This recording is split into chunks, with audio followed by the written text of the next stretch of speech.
गौरव भाटिया वो कह रहे हैं हर चीज का एक प्लान होता है, एक प्लान ऑफ एक्शन होता है, कुछ एसओपीज आए हैं, उसको लेके तैयारी करेगी सरकार और फिर वो प्लान रखते हुए आगे बढ़ा जाएगा। आप लोग राज्यपाल के साथ मिलकर साजिश कर रहे हैं क्या? सीधा आरोप है कांग्रेस का और एनसीपी का।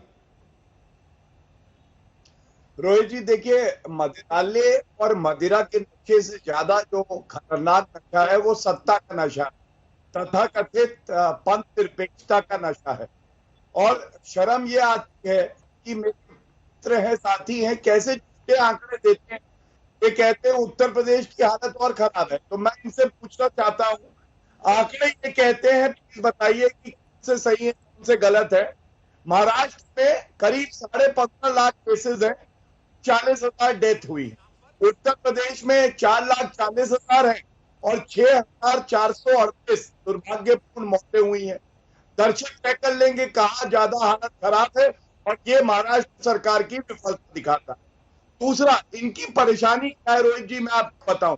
आज संजय राउत जी कह रहे थे कि शिवसेना की तो आत्मा है हिंदुत्व, आत्मा ही तो मारी है शिवसेना ने जब सोनिया सेना के साथ समझौता किया है। हिंदुत्व शब्द से इन्हें नफरत हो गई, हिंदुओं से इन्हें नफरत हो गई। और ये भी बात सच है कि दिल्ली में 8 जून से मंदिर खुल गए, धर्मस्थल खुल गए, बाकी प्रदेशों में खुल गए। महाराष्ट्र ऐसा प्रदेश क्यों है कि नहीं खुल रहे? और इसकी वजह स्पष्ट है गौरव भाई, इसकी हिमाचल प्रदेश में कब खुले जहाँ पे आपकी सरकार है? एक सेकंड मैं अभी भाई साहब मैं अपनी बात गौरव जी पूरा कीजिए, उसके बाद ऑडियो में कुछ दिक्कत आ रही है वो भी दुरुस्त करनी है। आपकी आवाज ठीक से सुन भी नहीं पा रहे हैं, उसको दुरुस्त कर लेते हैं एक बार। गौरव भाटिया, कुछ तकनीकी गड़बड़ आ रही है ऐसा लगता है, आपकी आवाज कट कट के आ रही है। अपने एंड से दिखवा लीजिए। हाँ बिल्कुल दिखवा रहे हैं सर, हमारे एंड से ही आपको फोन करके उसको दुरुस्त करना पड़ेगा। स्वामी दीपांकर, आपको लगता है कोरोना के इस दौर में जहां महाराष्ट्र में 25% से ज्यादा केस हैं, अभी थोड़ी देर पहले स्वास्थ्य मंत्रालय ने आंकड़े जारी किए, 25% से ज्यादा पूरे देश के केस महाराष्ट्र में हैं, मंदिर खोल देने चाहिए? मैं समझता हूं रोहित भाई, जिस प्रकार की परिस्थिति महाराष्ट्र में है कोविड को लेकर, एक पेंडेमिक को लेकर, मुझे लगता है कि हर कोई व्यक्ति उसे अंडरस्टैंड करेगा, क्योंकि कोरोना से बड़ा कोई समाजवादी तो है नहीं और उसने किसी को बख्शा भी नहीं। पर हां, अगर जो इस प्रकार की परिस्थिति है, जैसे कि बहुत सारे प्रश्न हैं, प्रश्न ये भी हैं कि जैसे कि तमाम अन्य चीजों का खोल देना, मदिरालय का खोल देना, बार का खोल देना, तमाम पब का खोल देना, या अन्य वो चीजें जो तमाम जहां पर सार्वजनिक लोग इकट्ठे हो जाते हैं।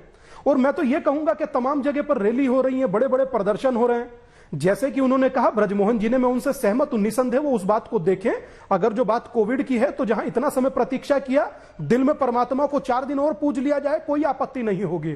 पर अगर हां इससे कोई अनहोनी या कोई बड़ी घटना घटती है तो निसंदेह वो दुखद होगा। पर हां ये भी इस बात को जरूर सोच करके इस फैसले में इसलिए विलंब ना किया जाए क्योंकि ये आस्था से जुड़ा है और आस्था से आजकल किसी को कोई लेना देना नहीं है। क्योंकि पालघर में 2 साधुओं मार दिए जाते हैं, किसी को लेना देना नहीं। करौली में साधु को फूंक दिया जाता है, किसी को लेना देना नहीं। कर्नाटक में 3 पुजारियों की हत्या कर दी जाती है, किसी को लेना देना नहीं।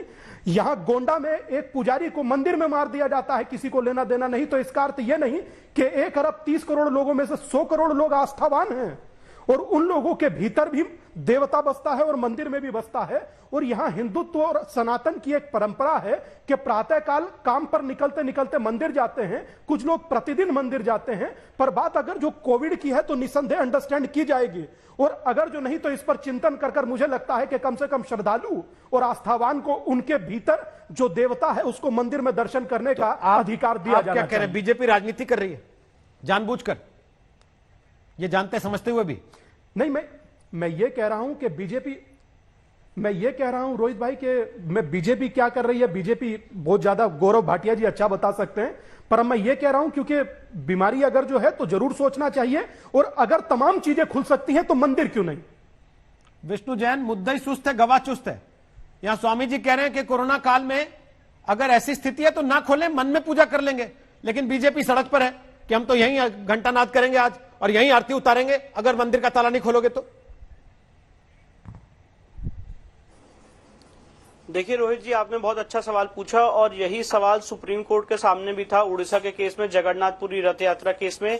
और आपको जैसे याद होगा, सबसे पहले जगन्नाथपुरी रथ यात्रा को रोका गया और उसके बाद जब कोर्ट के सामने हम सारे वकीलों ने दलील दी कि स्टैंडर्ड ऑपरेटिंग प्रोसीजर्स के बाद और प्रिकॉशंस के बाद यात्रा वहां पे चालू की जा सकती है। उसके बाद उस ऑर्डर को रिव्यू किया गया।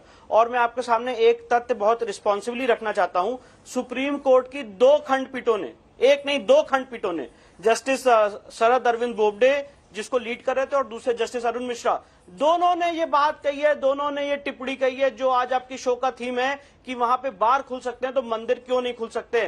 पूरा का पूरा जैन समाज पर्यूषण के फेस्टिवल के दौरान महाराष्ट्र सरकार से अपील करता रहा, गुहार लगाता रहा कि वहां पे जैन मंदिर खोले जाए। हमारा पूरे साल का सबसे इंपॉर्टेंट फेस्टिवल है, कम से कम हमारे मंदिर खोल दिए जाएं, हमें वहां पे दर्शन करने की इजाजत दी जाए और स्टैंडर्ड ऑपरेटिंग प्रोसीजर्स के साथ मंदिर खोले जाएं।